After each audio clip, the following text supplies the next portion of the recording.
আগামী ঈদ পর্যন্ত টিকবে না বর্তমান বাংলাদেশ ক্রিকেট বোর্ড। অবৈধ হওয়াতে তাদের সরে দাঁড়াতে হবে বলছে গেল নির্বাচনে বয়কট করা ঢাকার ক্লাবগুলো। এর আগে ক্লাবের পক্ষ থেকে আনুষ্ঠানিক অভিযোগ দেওয়া হয়েছিল জাতীয় ক্রীড়া পরিষদকে। এবারে জেলা ও বিভাগ পর্যায় থেকেও অভিযোগ দাখিল করা হয়েছে। বিসিবির বিরুদ্ধে অভিযোগ উঠেছে বর্তমান ক্রিকেট বোর্ড এফডিআর ভেঙে খাচ্ছে, তারা যত দ্রুতই সরে দাঁড়াবে ততই মঙ্গল, দাবি তুলেছেন লোকমান হোসেন ভূঁইয়া ও রফিকুল ইসলাম বাবুর মতো ক্রিকেট সংগঠকরা। রিপোর্টে বিস্তারিত।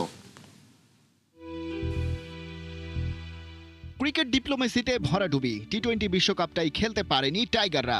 ক্রিকেট বোর্ড কি সিদ্ধান্ত নিল, কার কারণে নিল, সেটা নিয়েই আছে একরাশ ধোঁয়াশা। শুধু একটা বিষয় পরিষ্কার, বাংলাদেশের ক্রিকেট ডেভেলপমেন্ট খেয়েছে বড়সড় এক ধাক্কা।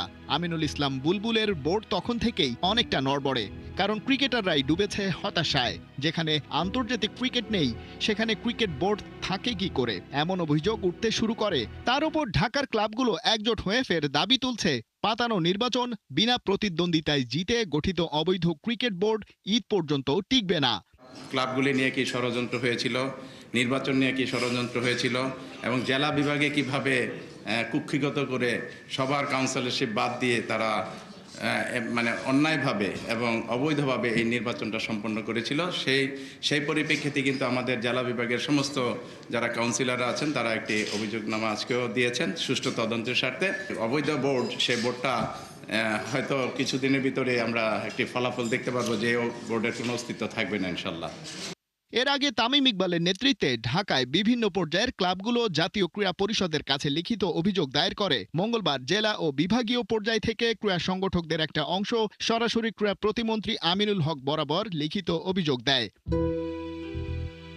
ক্রীড়া পরিষদের কাছে দেয়া সেই অভিযোগনামায় বলা হয়, বিগত বিসিবি নির্বাচন পুরোপুরি অবৈধ, কারণ তফসিল ঘোষণার 16 দিন পর কাউন্সিলর লিস্টে পরিবর্তন আনা হয়েছিল, যেটা বিসিবিরই গঠনতন্ত্র বিরোধী। নিয়ম মেনে জেলা ও বিভাগ থেকে নাম পাঠানো হলেও 54 জনের নাম বাদ দেয়া হয়েছে এবং অ্যাডহক কমিটির ব্যক্তিদের দেয়া হয়েছে কাউন্সিলরশিপ। এছাড়া এনএসসি কোটারও করা হয়েছে অপব্যবহার। বিচারাধীন ইস্যু আদালতে থাকার পরও সেটাকে তোয়াক্কা না করে বিসিবি নির্বাচন করে ফেলা এবং তৎকালীন যুব ও ক্রীড়া উপদেষ্টা আসিফ মাহমুদ সজীব ভুঁইয়া নিজের প্রভাব খাটিয়ে আমিনুল ইসলাম বুলবুলকে সভাপতি এবং নাজমুল আবিদিন ফাহিমকে পরিচালক করেছেন বলে অভিযোগ করেছে জেলা ও বিভাগের সংগঠকরা। ওখানে 3টে ক্যাটাগরিতে যে অনিয়ম হয়েছে এটা তো আপনারা সবাই জানেন। এটা আসলে শুধু ঢাকা ক্লাবে নয়, জেলা বিভাগে যে অনিয়মগুলো হয়েছে, আমাদের সি ক্যাটাগরিতে যে অনিয়মগুলো হয়েছে, আমরা সবগুলো কিন্তু তুলে ধরেছি। অভিযোগ উঠেছে মাঠে খেলা না থাকায় বিসিবির তেমন কোনো আয় নেই। তাহলে এই বিশাল কাঠামোর খরচ আসছে কোথা থেকে, সেই প্রশ্ন উঠছেই। যারা এখন ক্রিকেট বোর্ডে আছে এদের আসলে কোনো লজ্জা নেই, এদের সাথে কথা বলতে, এদের সম্বন্ধে কথা বলতে আমাদের আসলে লজ্জা উচিত। কারণ তারা জানে তারা কি অবস্থায় তারা এসেছে এখানে, তারা কি করতেছে। আপনারা জানি কিনা জানি না, আমি যতটুকু জানি বাংলাদেশ ক্রিকেট বোর্ডের কোনো ইনকাম নাই। তারা কিন্তু এখন আমাদের এফডিআর ভেঙে কিন্তু খাচ্ছে, সমস্ত কাজকর্ম চালাচ্ছে।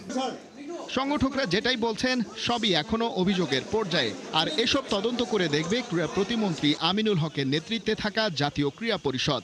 তার রিপোর্ট আসলেই পরিষ্কার হবে এই ক্রিকেট বোর্ড আসলে তার মেয়াদ পূর্ণ করতে পারবে কিনা। খালিদ জামিল, একাত্তর।